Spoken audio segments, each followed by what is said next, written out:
Shabbat Shalom mais uma vez, né, para vocês que estão aqui, para aqueles que estarão, né, assistindo e ouvindo essa ministração. Né, hoje é a Parashá Balaque, que se encontra, né, Balaque, olha o nome da peça, quer dizer destruidor. Se encontra em Números capítulo 22, do verso 2 até o capítulo 25, verso 9. A Haftará se encontra em Miqueias, capítulo 5, verso 6, até o capítulo 6, verso 8. E a Brit Hadashah se encontra em Apocalipse 2, 14, 15. Né? Se eu pudesse dar um subtítulo para essa Parashá, né? Aliás, o título, eu dei esse subtítulo, Tomando Consciência da Batalha Espiritual. Para mim não tem um título mais apropriado depois desse de Balaque, que é o personagem da Parashá, né? O título mais apropriado seria isso. Porque muitas vezes, meu irmão, nós até participamos, entramos numa batalha espiritual e às vezes não temos o discernimento necessário, não entendemos que estamos em meio a uma guerra, a uma batalha, e vamos vivendo os dias assim tranquilamente, como se as coisas acontecessem naturalmente, e às vezes não é assim. Tem momentos que Deus vai agir. O pé de amora lá é ele que balança. As muralhas é ele que derruba. Mas tem que ter uma turma para tocar o shofar, para rodear 7 vezes. Então tem a nossa parte. E olha que nem é a principal é de Deus. Mas Ele conta conosco. E neste momento é que nós glorificamos o nome dEle. Que nós declaramos quem é Ele na nossa vida. Quem é Ele nas situações que nós vivemos.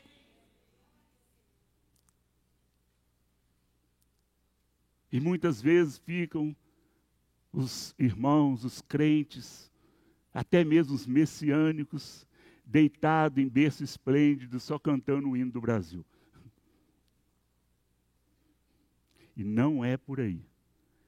E esta Parashá, eu fiz questão, né? Eu liguei para o Rabino, falei, Rabino, eu gostaria de dar essa Parashá. Falei, Jorge, mas você vai dar conta, ficar esse tempo todo em pé? Falei, o Senhor proverá. Já até provi, eu tenho um banquinho aqui. Cada um tem um provimento que precisa.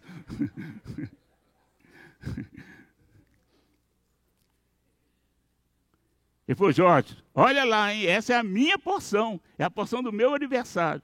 Eu falei, não, mas esse ano o senhor vai abrir mão para mim, porque essa Parashá falou muito comigo durante esses dias.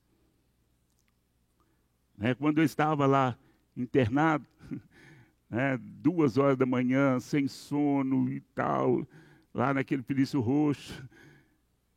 Meu irmão estava lá comigo, cheio de dormir comigo. Ele olhou, Jorge, está acordado? Eu falei, estou. Põe esse fone no seu ouvido. Eu falei, não, Joel, pelo amor de Deus, estou aguentando ouvir nada, não quero nada. Não, põe, Joel, você vai gostar. Eu falei, me dá aí, pulsa. Era eu pregando a porção de Balaque.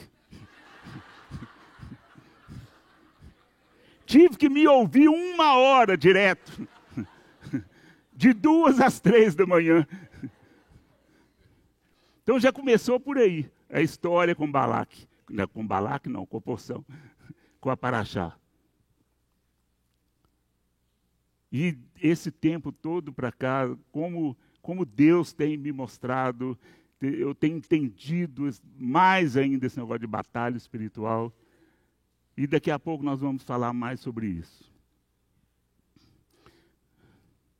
Espera aí. Gente, eu estou meio desatualizado, hein?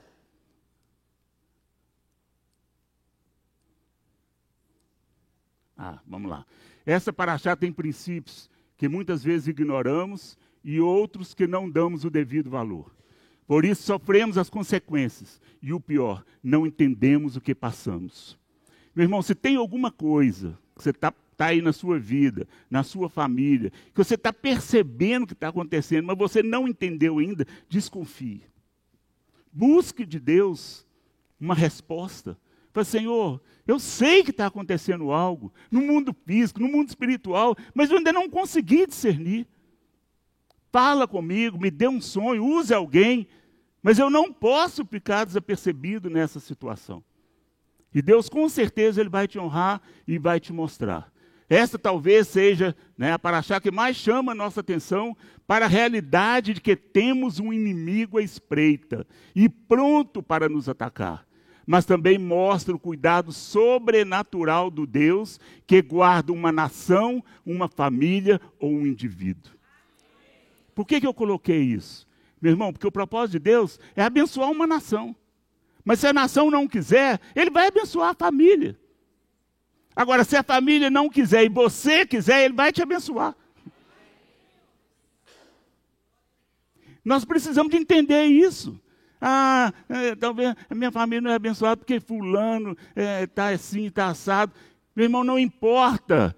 E seja você o alvo da bênção de Deus. E através da sua vida, Deus vai te usar. Deus vai te abençoar para você ser bênção na vida de outras pessoas. Salmo 115. Israel, confie em Adonai. Ele é seu auxílio e escudo. Casa de Arão, confie em Adonai. Ele é seu auxílio e escudo. Vocês que temem Adonai, confiem em Adonai. Ele é seu auxílio e escudo. Adonai se lembra de nós e nos abençoará. Abençoará a casa de Israel, nação, abençoará a casa de Arão, família, abençoará todos os que temem Adonai, tanto grandes quanto pequenos. Deus não faz acepção de pessoas, meu irmão. Não preocupe com o seu 1,50 m quando você está perto de 1,80 m. Talvez na festa você está com 2 e ele está com 1,5 m.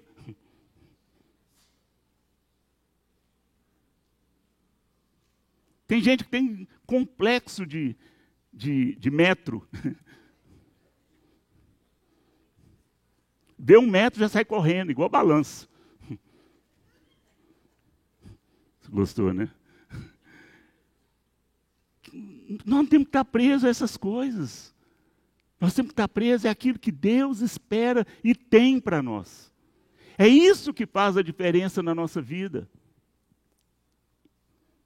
Vivemos dias difíceis, e se não estivermos atentos, preparados e confiantes, não seremos vitoriosos nesta batalha. Cabe a cada um de nós, meu irmão, abrirmos os nossos olhos, principalmente espirituais. A Cássia está com 8 e 10, mas espiritualmente está 110 e 120. Né, Cássia? É isso que importa. A mamãe, às vezes, mais no final dos dias dela, fala, Jorge, Deus já podia me levar, eu já não estou fazendo mais nada aqui. Eu falei, mãe, pelo amor de Deus, não fala uma coisa dessa.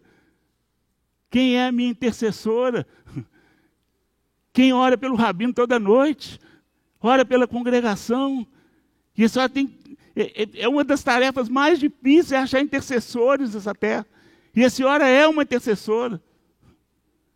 E às vezes ela acordava achando que já era 5, 6 horas da manhã, começava a orar e era 2 horas da manhã ainda. E ela orava até a vida fazer um barulho lá para saber que alguém já acordou.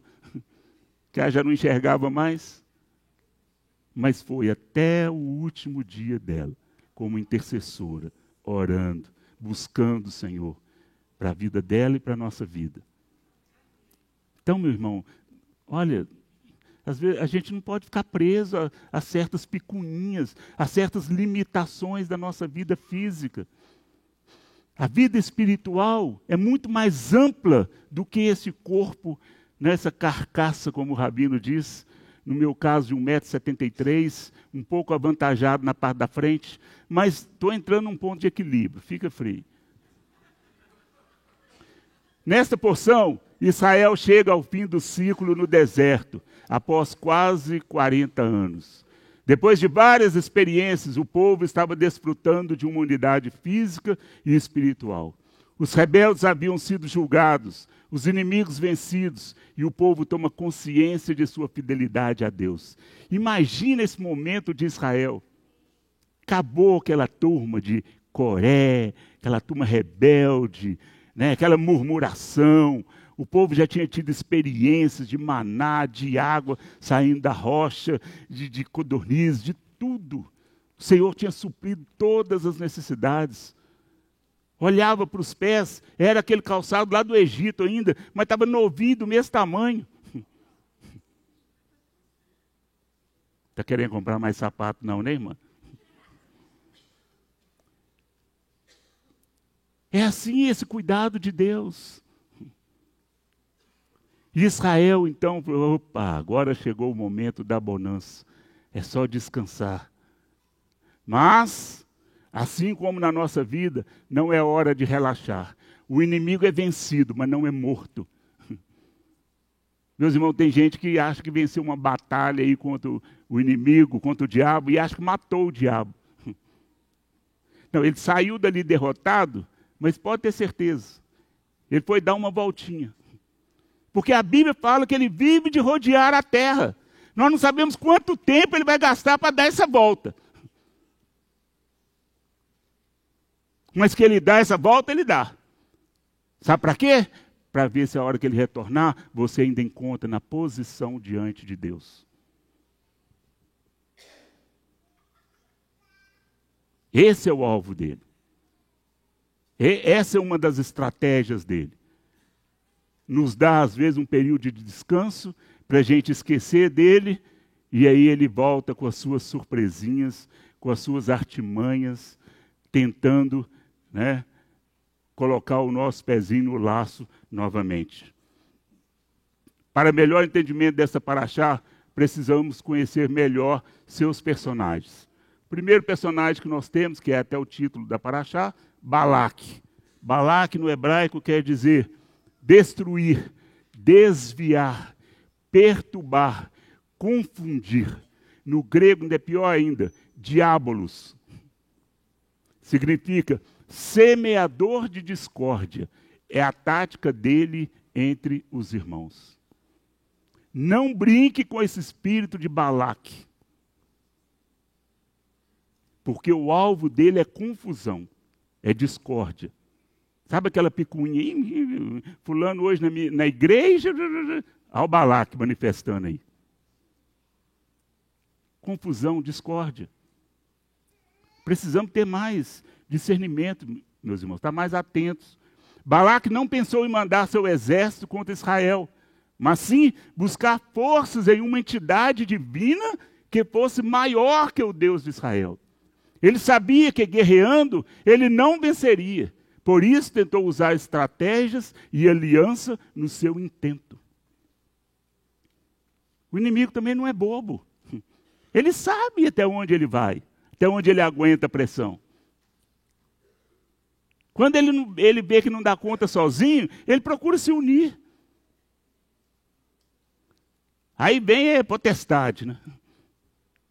Às vezes você está enfrentando um, daqui a pouco já juntou 2, 3, legião, vai virando aquela bagunça. Mas conhecemos e servimos um Deus que é maior do que tudo isso. No verso 5, enviou mensageiros a Balaão. Agora o que quer dizer Balaão? Confundir, destruir, abalar, engolir. É interessante notar que sempre houveram diferenças políticas, territoriais e econômicas entre os moabitas e midianitas. Mas por interesses, eles se uniram. No verso 6, por favor, venha e amaldiçoe esse povo por mim. Balaão, profeta ou feiticeiro? Até entre os talmudistas, essa dúvida permanece. Às vezes era um profeta obediente ao Senhor, outras vezes um rebelde. Em sua motivação, poderia tanto servir ao Senhor como servir a homens. Ele é o retrato de um profeta confuso, como muitos crentes que misturam a linguagem bíblica com a pagã. Já viu esses profetas que chegam para você e contam um sonho e que a coisa não tem nem pé nem cabeça? Vem para te confundir mais ainda. Vem para lançar semente contrária na sua cabeça, para você ficar pensando aquilo e às vezes não estar atento a outra coisa que ele está querendo agir, está querendo fazer. Seja qual for a profecia que você receber, ou a pessoa que chegar perto de você com um sonho, com uma palavra, com uma oração, primeira coisa, coloque diante do Senhor. Se você entendeu, se bateu no seu coração, no seu espírito, amém. Se não, se ficou alguma coisa no ar, também não julgue precipitadamente. Talvez você não estava atento, não entendeu, não discerniu ainda. Mas às vezes a palavra até é de Deus, sim. Mas busque. Senhor, recebo, mas não entendi. Confesso que não entendi. Então, dê uma clareada nisso aí para mim. Para que eu possa entender se isso é realmente do Senhor ou não. Se Balaque sabia que as bênçãos de Balaão... Olha, preste atenção nisso. Se Balaque sabia que as bênçãos de Balaão eram tão poderosas quanto suas maldições, por que então não pediu uma bênção para o seu povo, ao invés de amaldiçoar Israel? Olha que interessante. Os inimigos de Israel sempre preferem vê-lo destruído, mesmo à custa de sua própria destruição. Vai lá, Cisjordânia, faixa de Gaza. Israel tem tudo para abençoar, para passar para eles. Quando acontece algum desastre lá, os doentes deles vão para Jerusalém, para serem tratados no hospital lá em Jerusalém. Mas não, eles não querem ver o sucesso de Israel. Não querem nem ver o sucesso do seu povo. Querem destruir Israel.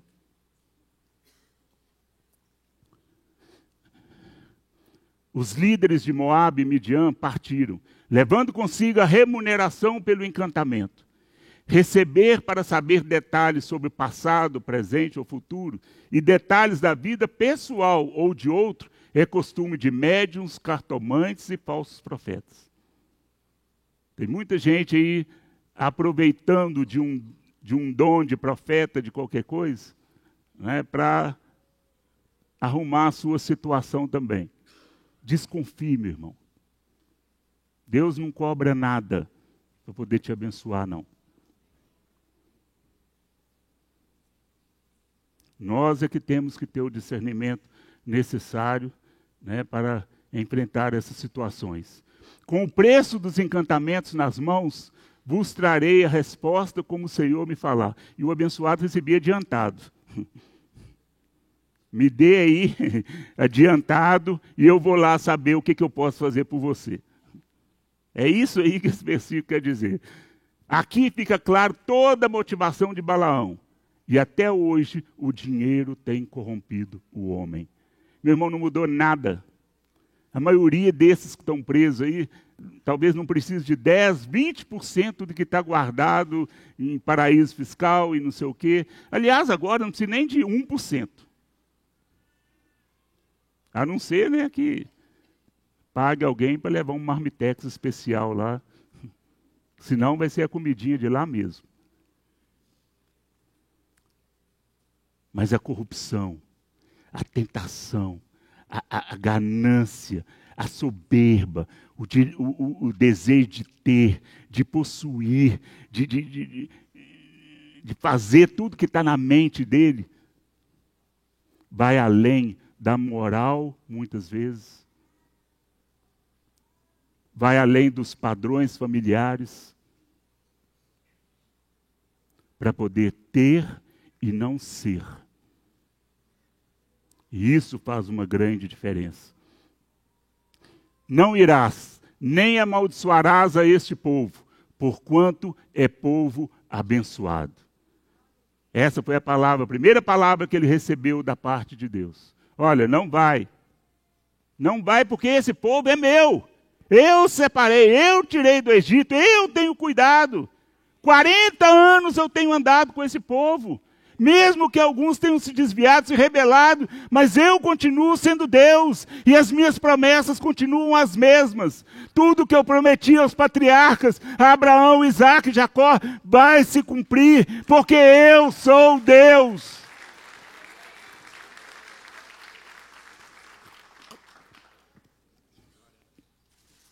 Meu irmão, se você tem uma promessa, não desista da promessa de Deus. Não importa o tempo que está passando. Não importa se tem 1 mês, 1 ano ou 10 anos. Você tem a promessa. E Deus é fiel. Nós estamos preocupados com esse relógio. Eu já estou preocupado com aquele ali. Mas Deus não olha para ele. Deus está olhando agora para a nossa mente, para o nosso coração, para o desejo que nós temos de receber essa palavra, para viver essa palavra. Não é para chegar agora e guardar lá no quarto, junto com a sua Bíblia. É para você aplicar no seu dia a dia.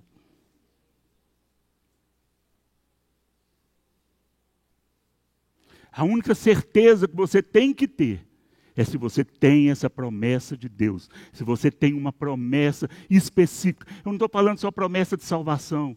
Essa aí você confessou Yeshua como Senhor e Salvador da sua vida e procurou viver uma vida de santidade e de obediência. Se você não sair do propósito, meu irmão, está consumado. Porque a palavra diz que de maneira nenhuma lançarei fora. Ele não lança fora, nós é que saímos fora. Essa é a diferença.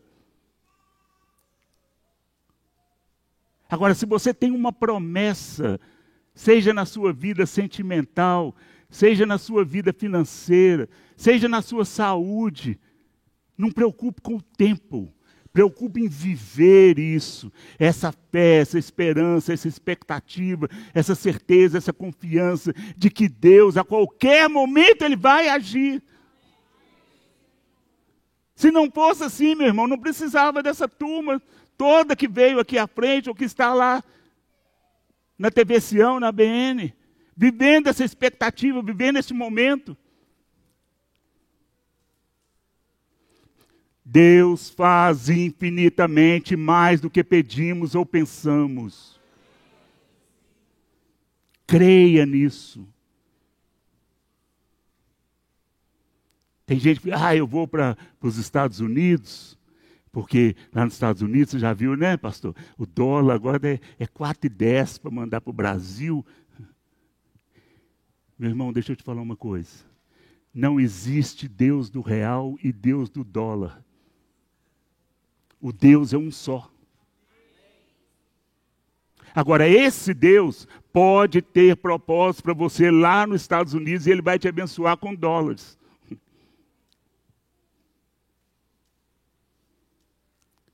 Agora, se Ele não tem lá e tem aqui, Ele vai multiplicar esse realzinho seu. Ele vai dar para aquilo que você precisar. Meu irmão, tem gente aí com um alto salário e está no vermelho. Não me amarre, mas tem gente aí que está com salário mínimo e empresta dinheiro para os outros. Aposentado. E olha, o que eu falo, eu gosto de falar assim, porque são situações da minha vida que eu vivi. Mamãe tinha pensão de viúva. Final do mês a gente ainda ia lá atrás dela. E ela tinha. O mais incrível que ela tinha. Um trocadinho sempre saía. Nós precisamos da bênção de Deus, meu irmão. Ponha isso na sua cabeça. Você não precisa de dinheiro. Dinheiro é muito bom. Mas sem a bênção de Deus, você enfia os pés pelas mãos. Ele escorrega, ele vaza. Porque o Senhor não quer me permitir ir convosco. Balaão recusa e Balaque é informado. Balaão foi lá, perguntou para Deus, Deus falou, não vai. Aí ele voltou e falou, Balaque, tem jeito não. Deus não liberou, não. Aí Balaque, porque grandemente te honrarei, e farei tudo o que me disseres. Balaque não desiste, envia mais príncipes, aumenta a proposta, tentando seduzi-lo com honra e poder. A tática do inimigo é a mesma. Grandes líderes, sejam políticos ou religiosos, que até então eram pessoas sérias e honestas, com o tempo se deixaram seduzir pela fama, vaidade ou dinheiro. Ninguém está livre disso, meu irmão. Porque isso faz parte da estratégia do inimigo. Tentar seduzir o homem com fama, dinheiro, mulher, seja o que for.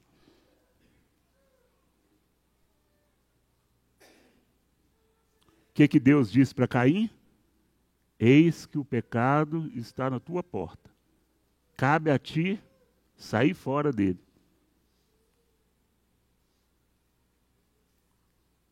É individual, é decisão. Você decide se quer pecar ou não, se quer continuar na bênção ou não. É livre-arbítrio. Ainda que me desse a sua casa cheia de prata e ouro, eu não poderia traspassar o mandado do Senhor. Sabia que não podia fazer nada, mas a proposta era irrecusável. Ele falou, olha, eu não tenho condições de fazer nada.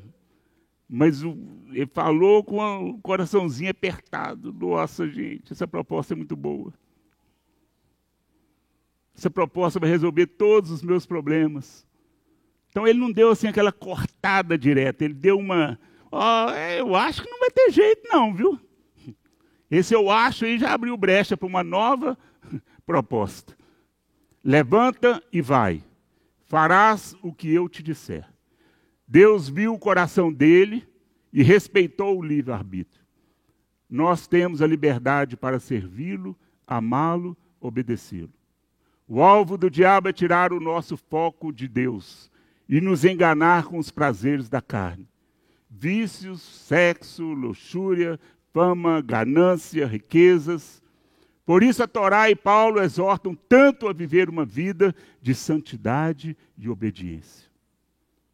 Somente uma vida baseada, pautada na palavra de Deus, naquilo que Deus nos exorta, nos ensina, nos mostra, é que vai nos dar condições para vencer essas ciladas, essas astúcias do inimigo. Selou sua jumenta e foi-se. E a ira de Deus acendeu-se.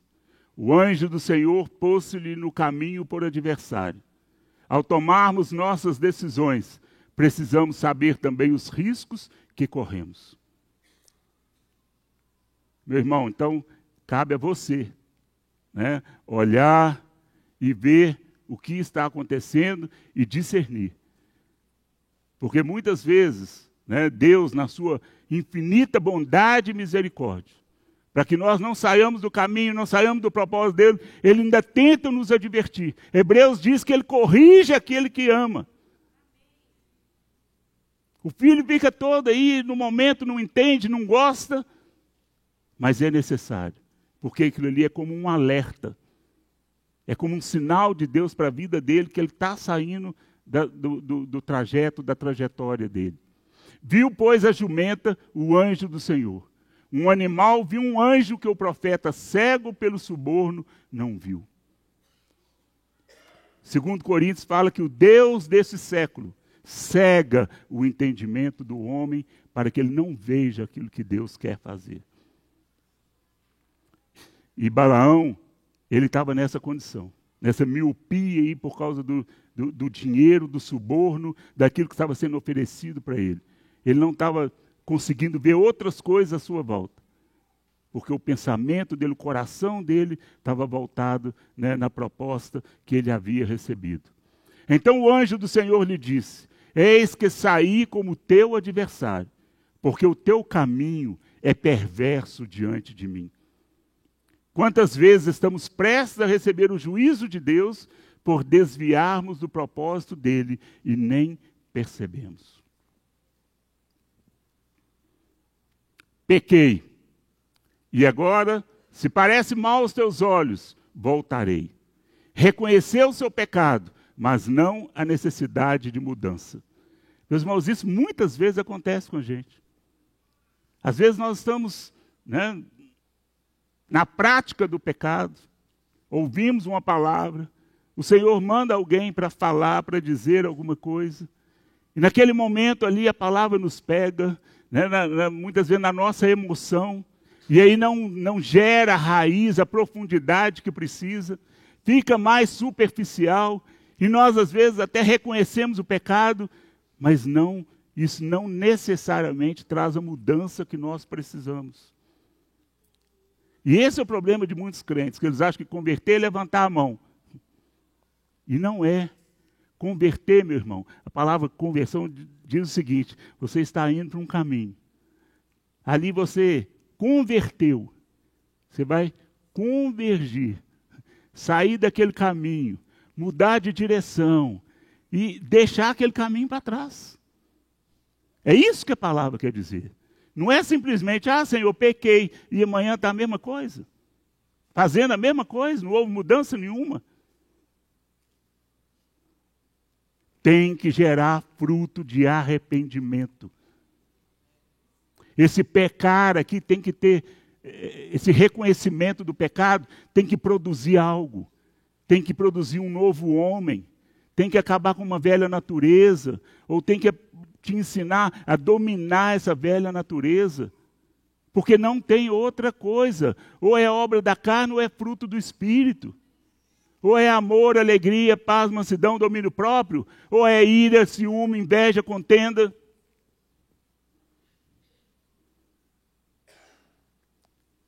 São essas coisas que mostram o quanto a palavra está produzindo algo na nossa vida.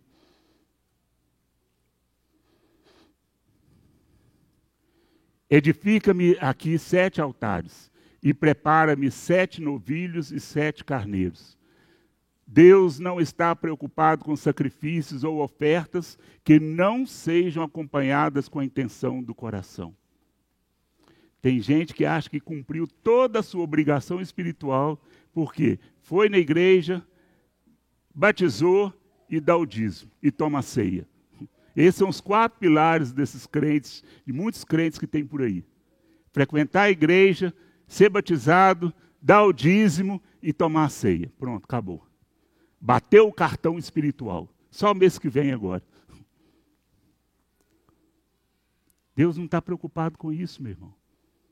Tem muitos que às vezes não têm nem condições de vir na igreja, mas vai lá e vê como é que está a vida dele diária com Deus, de oração, de busca, de leitura da palavra, de servir ao próximo, de ser bênção dentro da sua casa. Uma coisa é você não ter condições de ir à casa do Senhor. Talvez você não tenha condições nos 4 sábados. Mas vê a sua condição. Um sim, um não. Um no mês. Não pode ser por preguiça, por relaxamento. Deus sabe, Deus conhece o coração. E sabe quando o homem está tentando negociar com ele. Eu vou dar o dízimo porque você já viu, né? Senão o devorador, segunda-feira, já me pega. Vou bater o carro, vou ter que comprar um remédio caro. Isso é negociar com Deus, meu irmão.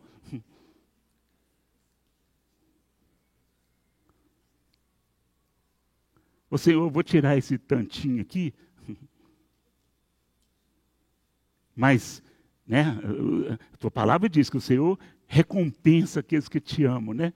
Aquele que é dizimista, só abre a janela, né? Então o Senhor vai pagar aquela dívida também para mim.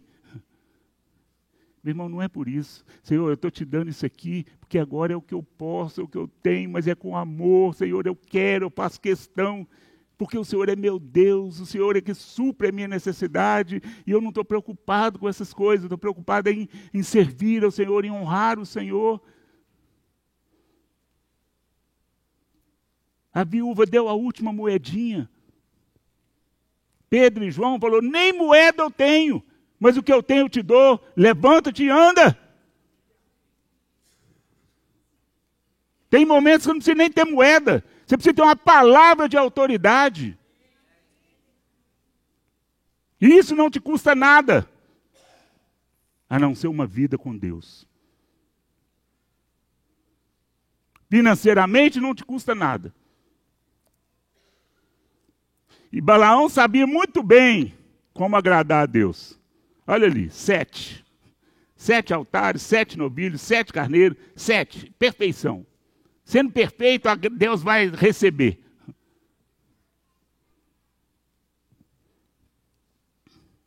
Então o Senhor colocou uma palavra na boca de Balaão e diz: volta a Balaque e fala assim: como amaldiçoarei quem Deus não amaldiçoou? Do topo das rochas eu os vejo, das colinas eu os contemplo. Sim, um povo que viverá sozinho e não se considerará uma das nações. Balaão viu que este é um povo separado, próspero e abençoado. Meu irmão, talvez, você acha que essa palavra de Balaão se cumpriu? Ou está se cumprindo? Sim ou não? Não, tem uns gatos pingados aí que estão com medo danado. Sim, não, pá. Sim ou não? Sim? Então vamos lá. Olha lá. Cadê Israel? Aquele pontinho vermelho lá. Olha os inimigos de Israel. Olha os vizinhos de Israel. Agora lembra da profecia de Balaão. Eis que é um povo que habitará só, cercado de inimigos, mas eu sou o Deus deles.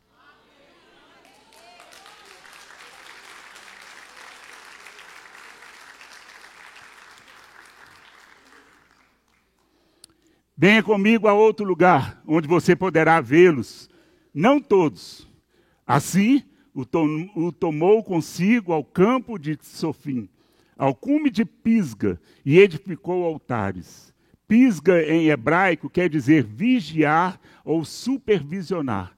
Como não conseguiu dominar, passou a espionar. Irmão, talvez o inimigo não conseguiu vencer aquela batalha que ele colocou no seu caminho. Mas ele não desistiu. Ele passa a ficar de olho em você. Ele só muda a tática. Não, tem que ter um lado que eu vou pegar ele. Tem que ter uma situação que eu vou conseguir entrar. Tem que haver uma brecha. É isso aí, é quando ele está no monte de Pisga. De olho, para te pisgar. Segunda parábola. Que falou o Senhor? Levanta-te, Balaque, e ouve. Deus não é homem para que minta, nem filho do homem para que se arrependa. Tendo ele dito, não fará? Ou tendo falado, não cumprirá? Eis que recebi ordem de abençoar. Ele abençoou. E eu não posso mudar isto. Ele não viu pecado em Jacó, nem observou maldade em Israel. Adonai, o Deus deles, está com eles e foi aclamado rei entre eles. Amém. Nesta manhã, meu irmão, aclame Deus como Senhor da sua vida, como Senhor da sua família, como Senhor da sua saúde, como Senhor da sua nação. É isso que Deus espera, é ser aclamado, é ser honrado, é ser dado a Ele toda a honra, toda a glória e todo louvor. Não é nesse comodismo de braços cruzados, deixando as coisas acontecer, que as coisas vão fluir. É necessário se colocar de pé. É necessário buscar o Senhor. É necessário se arrepender. É necessário entrar na brecha em favor do seu irmão, da sua família, da sua nação. Para que Deus haja. Só assim haverá mudança. Tem uma família aqui olhando para mim agora. Daqui a pouco, de um certo tempo para cá, passou uma situação muito difícil. E nós oramos e tal, e orava, e um dia a irmã vinha, chorava, e no outro dia, passou, agora é isso, agora é aquilo, e tá. sem mais, sem menos, Deus revela o que está por trás disso.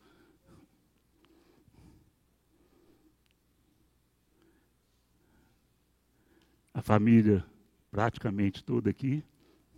O filho que tinha um sonho, né, de ir para fora do país, viver uma vida com Deus e tal. Está lá só mandando foto. E a mãe babando, doido para ir atrás. Meu irmão, Deus muda a nossa sorte. Deus muda a nossa trajetória quando nós buscamos o Senhor, quando nós nos posicionamos. Ele muda a história. Aquilo que era um deserto, uma terra seca, uma terra rachada, de repente você chega diante de Deus com uma sementinha. Senhor, eu tenho uma semente. Olha a minha terra, não tem, eu olhando para ela, ela não vai produzir nada. Mas eu tenho uma semente, Senhor. Deus fala, espera aí um pouquinho. Deixa que eu vou molhar a terra um pouquinho. Depois você vai dar uma arada, né? Vou adiantar, facilitar um pouquinho seu serviço. Você vai jogar a sua sementinha ali e espera. Porque sol e chuva, quem dá é Deus. Mas o lançar a semente na terra, somos eu e você. E às vezes nós queremos deixar tudo para Deus. Ó, Senhor, o Senhor pega a semente, o Senhor planta, eu só vou lá no dia da colheita, tá? E não é assim que funciona, meu irmão. Nós fomos chamados para viver uma aliança com Deus, uma parceria com Deus, numa comunhão com Deus. Não é Deus faz e eu recebo, não. Senhor, eu vou fazer, mas o Senhor vai abençoar. Porque senão não adianta eu fazer. Chama Deus para o diálogo. Chama Deus para bater um papo com você, para você apresentar suas demandas, como diz a palavra. Ele não foge do diálogo. Ele tem prazer quando é chamado para resolver uma situação nossa.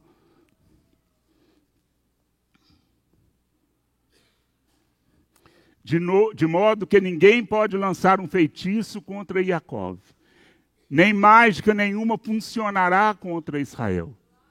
O inimigo pode usar de artimanhas, mas se estivermos em obediência, não pega. E os crentes ficam aí morrendo de medo de macumba, de não sei o quê, e vê uma vela lá na esquina, a 10 quilômetros, e já está atravessando do outro lado, pegando o metrô para não passar nem perto. Que isso, meu irmão? Uma galinha preta é maior do que o seu Deus? Uma vela, por mais que ela dure 7, 14 dias, é maior do que a chama de Deus na sua vida.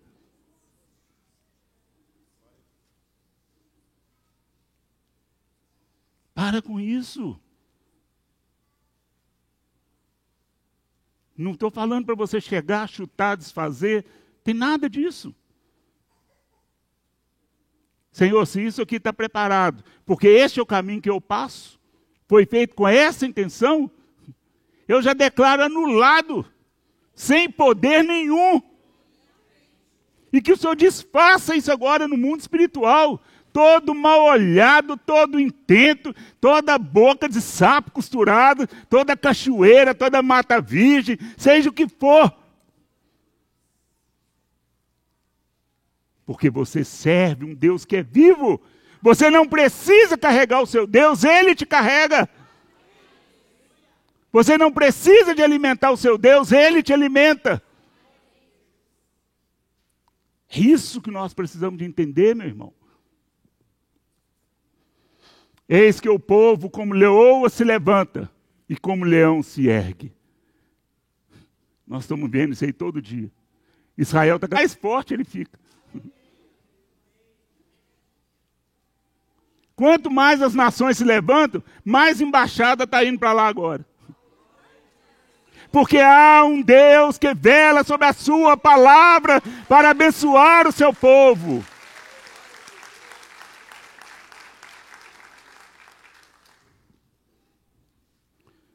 Então levou consigo Balaão ao cume de Peor, de onde se vê o deserto. Em hebraico tem uma raiz, Ieor, que significa despertar, levantar, resplandecer, estar alerta. Neste monte veio sobre ele o Espírito de Deus, e ele liberou a terceira parábola, não com uma visão humana, mas com a visão de El Shaddai. O que ele viu? Meus irmãos, até esse momento, a impressão que eu tenho é que Balaão estava meio míope, estava vendo assim só vulto. Deus falou assim: ô Balaão, você não está enxergando nada, pega aqui meu óculos, veja como eu vejo, enxergue como eu enxergo. E sabe o que ele viu?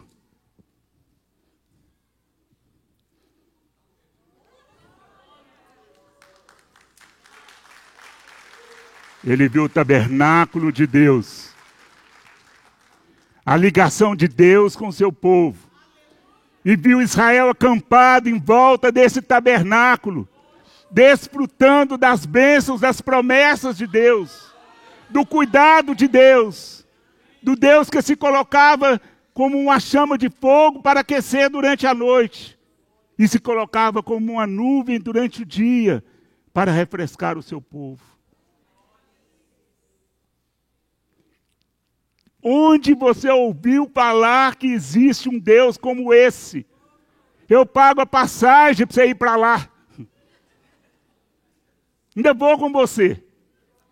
Se você apresentar um Deus mais poderoso que esse, eu vou com você.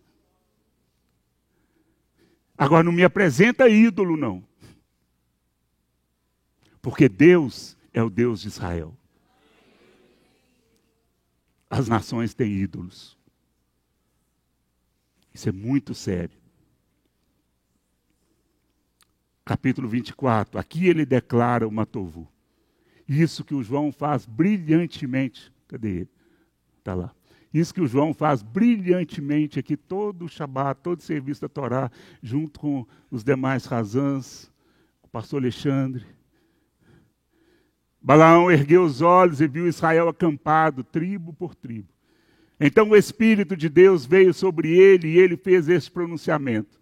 Estas são as palavras de Balaão, filho de Beor, as palavras do homem cujos olhos foram abertos, as palavras de quem ouve Deus falar, que vê o que Shaddai vê, que caiu, mas mantém os olhos abertos. Quão amáveis são tuas tendas, Jacó, seus acampamentos, Israel. Deus, que os tirou do Egito, dá-lhes força de um boi selvagem. Ele devorará as nações que se opuserem a vocês, quebrará seus ossos, ele as ferirá com flechas. Bendito seja quem os abençoar, amaldiçoarei quem os amaldiçoar. Brasil, ouça essa palavra. Governantes dessa nação, ouça essa palavra. Não deixe o nosso país entrar em maldição por causa de alianças estranhas. Nós declaramos anulado e quebrado toda aliança estranha que foi feita com governantes anteriores a esse momento. Nós declaramos como igreja que não concordamos com isso, que não aceitamos, que nós temos uma aliança com o povo de Deus, com Israel, com o Deus de Israel. E que este é o nosso Deus. Ah, meu irmão, se nós não formos mais ousados um pouco, mais intrépidos, nós não vamos sair vitoriosos nessa peleja.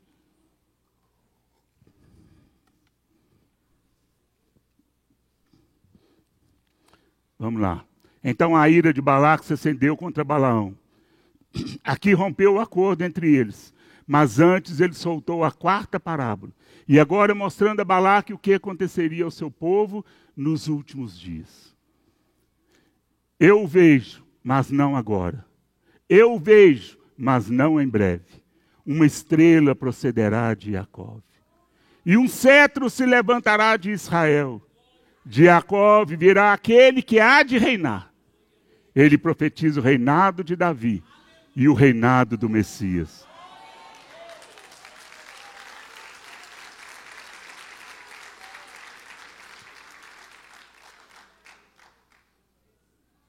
O reinado de Davi se cumpriu. O Messias já veio. Estamos aguardando agora o quê? O seu reinado. Está prestes. Não desanime. Não desista. Faça o que você tiver que fazer aqui. Seja ir para os Estados Unidos, seja ir para a Romã, seja ir para onde você quiser. Mas não perca o foco. Não vai e deixe o seu Deus para trás.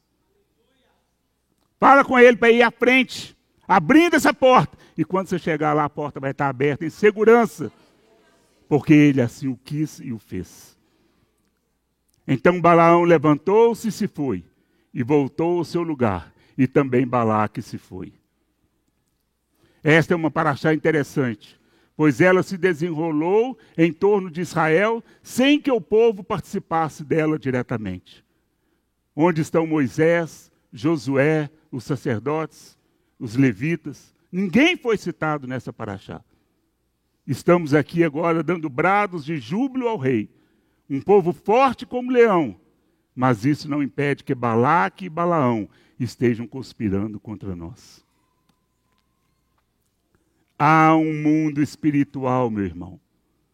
Se o mundo fosse só físico, esse aqui agora, você olhando para o pastor Jaime, tranquilo, transmitindo paz. Ninguém fala que tem a idade que tem. Você olha e fala, acha que é a metade.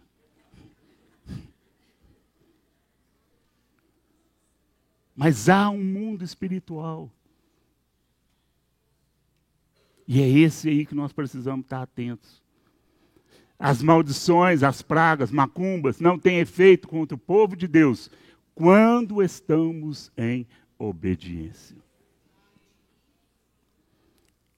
Agora eu quero abrir uma pausinha aqui, 12:10.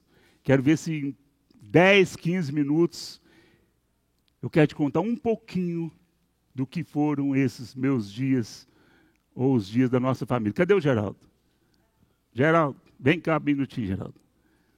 Antes de eu dar o meu testemunho, meu irmão, Deus fala. Deus mostra aquilo que Ele vai fazer. Muitas vezes nós que não atentamos. Eu tenho muito medo de testemunho, que as pessoas ficam, será que foi esse mês que aconteceu? Então, antes de eu contar, eu quero que ele conte. Um dia que eu cheguei ali, ele falou, pastor, antes de eu entrar, eu quero falar com o senhor. Ele me levou para aquele cantinho ali, ó. Encostamos ali naquele murinho ali. Cadê o microfone? Pega o microfone para o Geraldo aqui. Cadê? Geraldo, em 2 minutos, ele vai falar o sonho que ele teve comigo.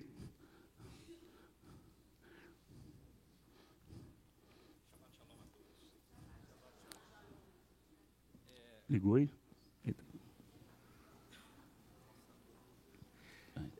A pedido do pastor Jorge, eu contei o sonho, primeiramente, em primeira mão, para os interessados, que foi para ele e para a Bida. Então, a pedido dele, nós vamos tornar público, né, esse sonho. A situação é a seguinte, eu tive esse sonho em 2016, mais ou menos um mês a 20 dias antes da senhora mãe dele falecer. Final de maio, exatamente. Exatamente isso mesmo, antes da mãe do senhor falecer.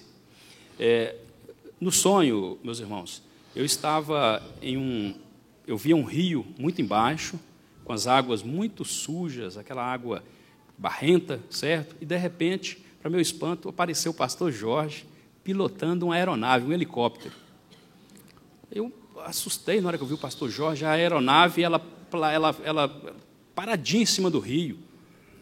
E, de repente, essa aeronave ela teve uma pane seca, espécie de uma pane seca, e ela caiu de uma vez dentro do rio.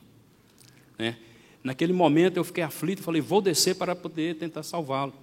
E já fui orando, né, pedindo a Deus uma interferência. Né? Para o meu espanto, as águas do rio começaram a borbulhar e eu vi as hélices da aeronave saindo.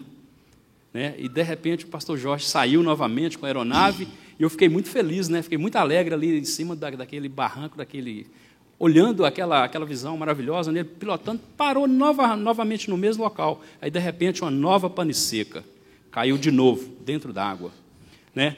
Como da outra vez tinha saído, eu falei, pastor Jorge, é um bom piloto, ele vai tirar novamente. E, de repente, novamente, a água começa a se movimentar, as hélices giram, sobem e param no mesmo local, lá em cima.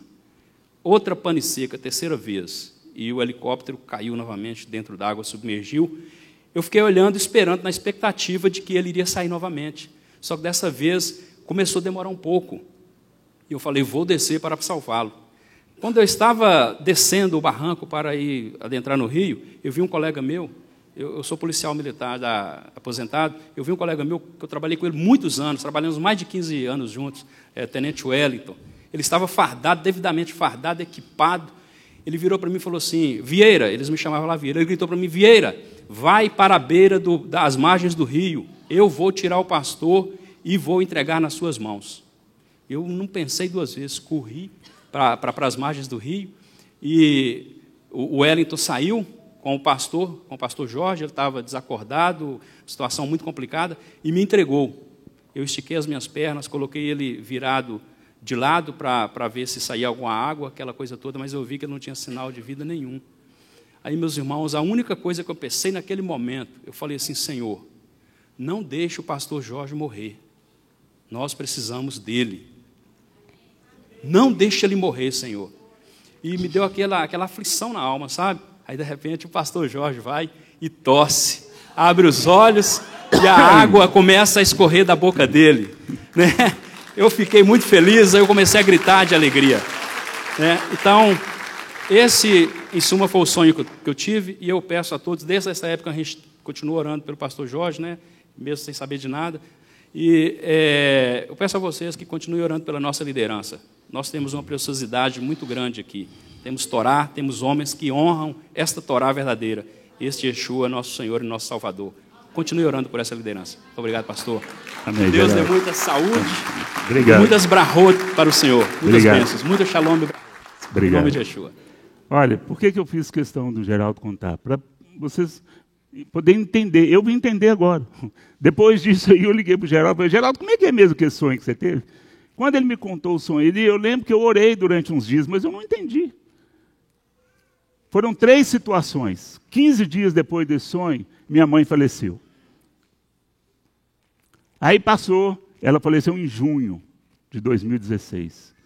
Aí o ano passado, em junho, final de junho, a vida já estava um pouco diferente. Quer dizer, muito diferente, porque ela não estava rindo. Então estava assim uma situação preocupante. Quase desesperadora. Até o pessoal da rua falava, cadê aquela mulher que ria aqui na rua? Foi a segunda situação. E a terceira situação que eu cheguei praticamente a estar morto.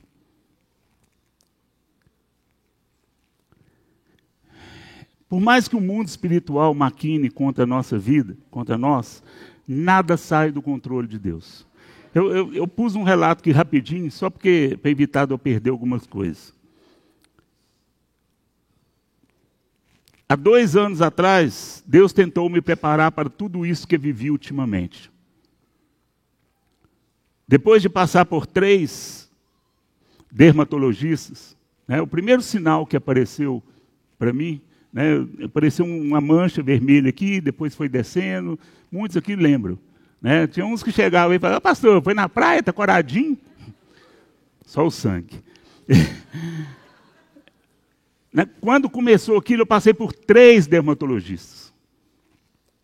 Depois, eu comecei a sentir uma dor na perna, falei assim, vou no ortopedista. Aí procurei até o doutor Tamiro ali para me dar uma orientação, e falou assim, ó, vai no ortopedista, mas vai também no neurologista. Aí eu fui no neurologista que tinha feito a cirurgia da vida. Ele falou assim, olha, vou te pedir uns exames, inclusive esses que o ortopedista pediu, mas você vai fazer uma eletroneuromiografia. Você vai procurar um reumatologista. Aí eu fiz a eletroneuromiografia e tal, e com esses exames que eu fui na reumatologista.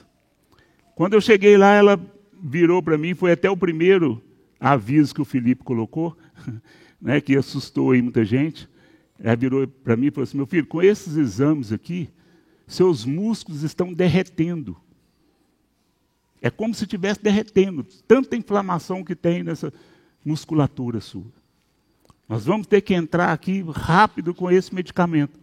E entrou com a dose maior que tinha de corticoide, com um comprimido também que eu tomava só aos sábados e tal. E com 30 dias você volta aqui. Eu voltei lá, repeti o exame novamente. Né? O exame que eu tinha feito antes, o último exame que eu tinha feito de CPK, tinha dado 19, quando eu cheguei lá eu estava com 6.940. A médica falou comigo: olha, meus pacientes mais graves aqui é 1.000, 2.000, para você ter uma ideia. E essa doença é um em cada 100.000 habitantes, 100.000 pessoas, para você ter uma ideia. Uma coisa rara. Então foi uma situação assim. Aí com 30 dias, eu repeti o exame, tinha caído para 3.900 e pouco. Eu falei assim: olha, o medicamento está surtindo efeito, mas a inflamação está avançando muito rápido. Eu te aconselho a internar hoje, agora, e ir para o hospital e fazer uma pulsoterapia. Eu que estava tomando um corticoide de 60 por dia, você vai tomar 3 doses de 1.000, para a gente estancar isso aí rápido e para ver o que pode ser feito. Eu falei: não, mas hoje eu não vou. Felipe, vamos procurar. Eu falei: não, hoje eu não vou, Felipe. Hoje eu vou para casa e amanhã cedo nós vamos. E era o primeiro dia de Hanukkah. E eu lembro que eu liguei para o Rabino, e ele foi lá em casa, e era 5h30 mais ou menos, ele estava indo embora. Eu falei assim: não, já que o senhor está aqui, o senhor vai acender a primeira luz de Hanukkah. E amanhã cedo eu vou para o hospital. E ele acendeu ali para mim aquela primeira vela. Aí no outro dia, eu fui, internei. Aí chegou a equipe médica e falou assim: olha, o senhor está ciente dessa enfermidade? A médica me falou que... Pois é, nós vamos ter que fazer uma bateria de exames no senhor, né, da cabeça aos pés, para ver se tem alguma neoplasia. Eu falei: o que é isso? Ele falou: câncer. Assim, na tora. Eu falei assim: fazer o quê? E fiquei internado ali, fazendo todos esses exames. Ressonância, cabeça, fiz endoscopia, fiz ultrassom abdominal, fiz tomografia ou ressonância, não sei, dos músculos. Varreram o meu corpo. Graças a Deus não tinha nada de câncer, de tumor, de nada. Pois então agora mesmo os medicamentos e você vai continuar o seu tratamento com a reumatologista. Mas nisso eu fiquei todos os dias da festa de Hanukkah. Eu entrei no primeiro e saí no último dia da festa. E a festa de Hanukkah era a festa de quê? Do azeite, da unção, da multiplicação. E, deixa eu ver se eu pulei alguma coisa aqui. E no primeiro dia que eu estava lá, eu estava assim, olhando para o teto do quarto, me veio um pensamento. Falei: gente, José foi parar numa cova, numa cisterna. E aquela cisterna seria a cova de José, se não fosse a caravana passar. Ali era a cova de José. E me veio aquele pensamento: olha, o diabo vive de abrir covas para nós. E a sensação que eu tive é que havia 2 covas abertas, era uma para mim e outra para a Bida.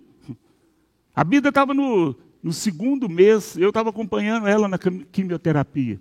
E de repente eu já não tinha forças mais para ir. Aí precisou de arrumar um acompanhante para mim e outro acompanhante para a Bida. E eu estava lá e falei assim: gente, mas espera aí, o diabo está no papel dele. Yeshua disse que ele veio para matar, roubar e destruir. Mas Yeshua veio para desfazer as obras dele e nos dar vida, e vida com abundância.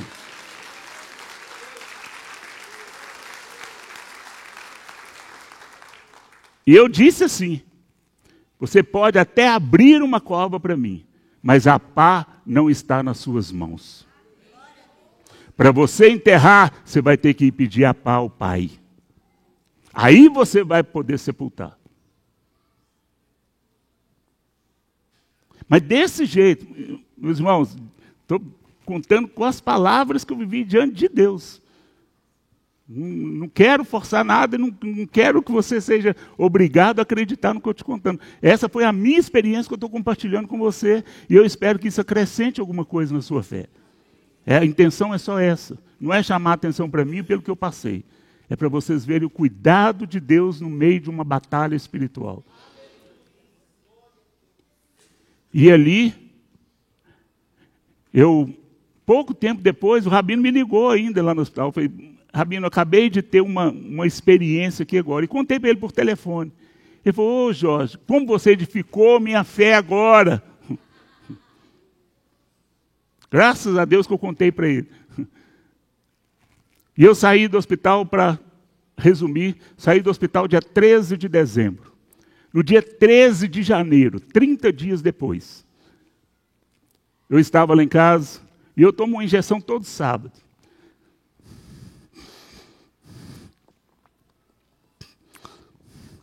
Essa injeção para mim é um terror. Eu tomava no sábado e de segunda a quarta eu ficava muito mal, com muita fadiga, muita fraqueza. Até hoje, às vezes, ela dá um efeitozinho, assim, na quarta-feira eu ainda fico meio assim, mas graças a Deus o pior já passou e eu continuo tomando, porque é ela que controla essa imunidade. E no dia 13, numa quinta-feira à noite, eu acordei de madrugada, assim, do nada, e eu senti como se a minha vida estivesse na ampulheta, assim, estivesse esvaindo. E começou a me dar uma sensação muito ruim. Eu falei: Deus, se chegou o momento, se encerrou o propósito, o Senhor me leve. Mas não deixa eu entrar em pânico, não. Eu não quero estar em pânico. Que a tua palavra diz que o Senhor é o meu pastor e nada me faltará. E eu comecei a recitar o Salmo 23, e ali eu fui acalmando e dormi novamente. E a sexta-feira, durante o dia todo, eu passei como se eu tivesse com a sensação da injeção que terminava na quarta. Aí quando foi à noite, eu falei com a Bíblia, eu falei: bem, não está normal. Eu não era para estar sentindo o que eu estou sentindo agora. Amanhã já é dia de tomar essa injeção de novo. Tem alguma coisa. Ora comigo agora. Aí ela orou, ungiu. E eu encostei, deitei lá na cama. Aí era 10h35, o telefone tocou. E eu escutei ela falando tal. Aí ela falou assim: eu vou colocar o telefone no ouvido dele. Aí a senhora fala com ele. Eu falei: eu não acredito que a Bíblia vai trazer telefone para mim do jeito que eu estou. Eu não acredito. Aí eu estava, do jeito que eu estava deitado, ela chegou, botou o telefone assim, eu falei assim: alô. Aí ela falou assim: irmão, eu não te conheço e nem você me conhece, mas eu estou aqui no monte agora. E uma pessoa pediu para me orar por você. Essa pessoa está aqui, Tainã. O Tainã, de manhã, ligou para o Felipe e falou com ele: Felipe, vamos no monte hoje? Ele falou assim: hoje eu não posso, porque eu já tenho um compromisso. Mas semana que vem eu vou com você. Mas pede lá para orar pelos meus pais. Aí ele pediu. Ele estava lá no monte, ele pediu essa pessoa para orar. Quando ela foi orar por mim, ela falou assim: me dá o telefone dele que eu vou ligar para ele. E ela ligou para mim na mesma hora. E falou assim: olha, eu não te conheço, nem você me conhece, mas uma pessoa me pediu aqui para orar por você. E quando eu comecei a orar, eu vi uma nuvem negra muito grande sobre a sua vida. Que para mim era essa batalha espiritual.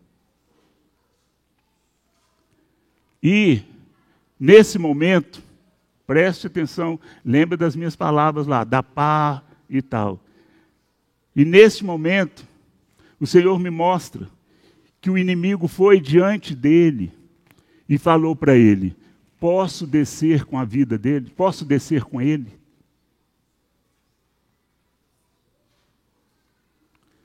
E Deus falou com ele: não, porque na vida dele ainda tem azeite.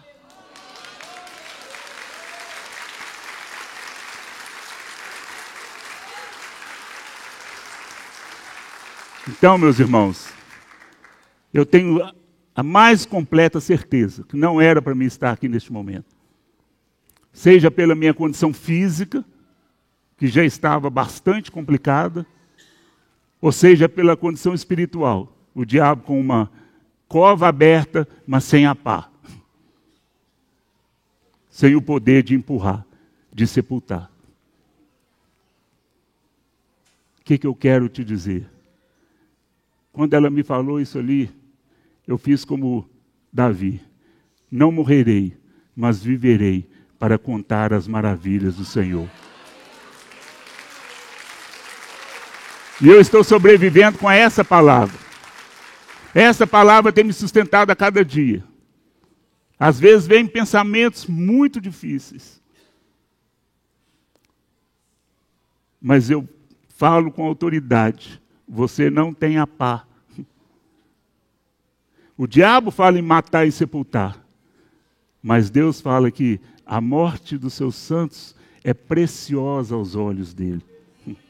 Paulo nem usa a expressão morte, ele fala os que dormem. Então, a partir desse dia, eu tenho uma confiança tão grande de que o Senhor tem o controle da nossa vida. Meu irmão, não vamos mais preocupar com quantidade de anos, quantidade de tempo. Preocupe só em estar no centro da vontade de Deus. E Deus vai agir. Deus vai fazer. Deus vai completar a boa obra. O Filho de Deus não parte antes da hora. Entenda isso. Aqueles que não estão numa aliança com Deus correm sério risco. Mas aqueles que estão numa aliança com Deus, é Deus que tem o fôlego de vida nas suas mãos. E aqui tem irmãos que estão, né, nessa condição que eu estive. Né? A Rízia está aí lutando contra uma enfermidade que aos olhos do mundo, o fim é sepultura. Para ser bem claro e honesto. A Bida, pela mesma forma. Já está até pensando como é que vai ser o próximo penteado, olha ali. Rízia, olha lá, minha filha, daqui a pouco você está fazendo penteado. Essa é a nossa vida, meu irmão, essa é a nossa esperança de sabermos que temos um Deus que trabalha por nós. Isaías diz que nem olhos viram, nem ouvido jamais penetrou aquilo que Deus tem para os seus. Então creia, tenha fé, e o Senhor há de completar esta boa obra. Shabbat Shalom.